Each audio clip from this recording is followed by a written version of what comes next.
Друзья, всем привет! С вами Оля, и вы у меня на кухне. И сегодня я подготовила для вас обалденный рецепт, с которым вы сможете продолжать есть сладкое и при этом худеть. Но сам рецепт, как обычно, готовится быстро и просто. Но прежде чем мы начнем, напоминаю вам поставить лайк внизу под этим видео, мне будет очень приятно. Также это очень важно для продвижения моих видео. Также подписывайтесь на мой канал, если вы видите меня впервые, и нажимайте на колокольчик, чтобы не пропустить свежие ролики. Ну а теперь давайте начинать готовить. В первую очередь возьмем 2 яйца. У них необходимо отделить белки от желтков.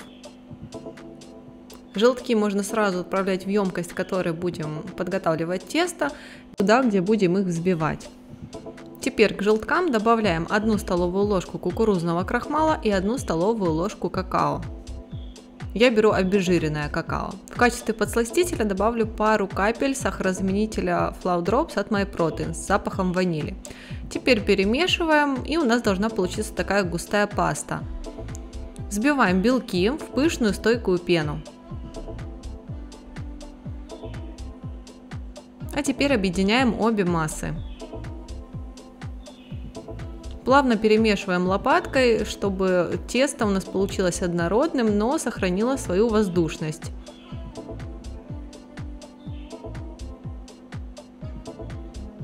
Форму я смазала маслом, если у вас силиконовая, можно этого не делать, и разравниваем ее по дну формы.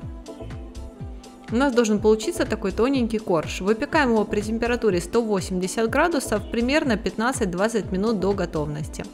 Теперь возьмем 400 мл молока, добавляем 20 грамм желатина и перемешиваем. Также я сразу добавляю подсластитель. Ставим молоко на небольшой огонь и нагреваем до тех пор, пока желатин не растворится. Кипятить его не нужно, достаточно разогреть до температуры примерно 60 градусов. В отдельную емкость отправляем 360 грамм творога. Я использую мягкий творог. Добавляем к нему 20 грамм какао, 20 грамм сухого обезжиренного молока. Оно нужно для придания более сливочного вкуса нашему десерту. И теперь добавляем сюда разогретое молоко с желатином. Массу остается только хорошенько взбить блендером, чтобы она была максимально однородной и в ней не было комочков.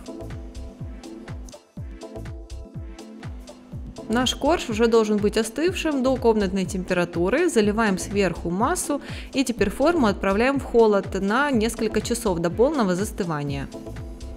Подготовим глазурь. Для этого мне понадобится 100 грамм шоколада. Я взяла шоколад без сахара. Добавляю к нему 30 мл молока и разогреваю в микроволновке. Шоколад растопился, теперь добавила еще 1 столовую ложку молока и хорошенько перемешиваю, чтобы глазурь была жидковатой.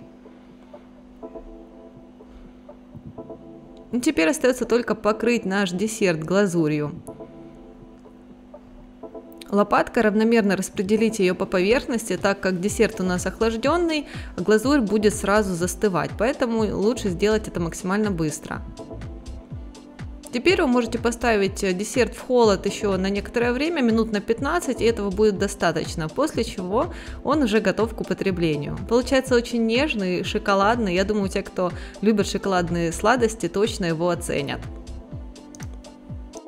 Но если будете готовить, то обязательно присылайте мне свои фото-отзывы в Instagram, буду очень-очень их ждать. Надеюсь, что вам понравится. Что ж, друзья, на сегодня это все. Очень надеюсь, что это видео вам понравилось. Если вы хотите увидеть еще подобные рецепты, то нажимайте сюда. На моем канале их уже очень и очень много. Ну а мы увидимся с вами в следующих роликах. С вами была Оля. Пока-пока.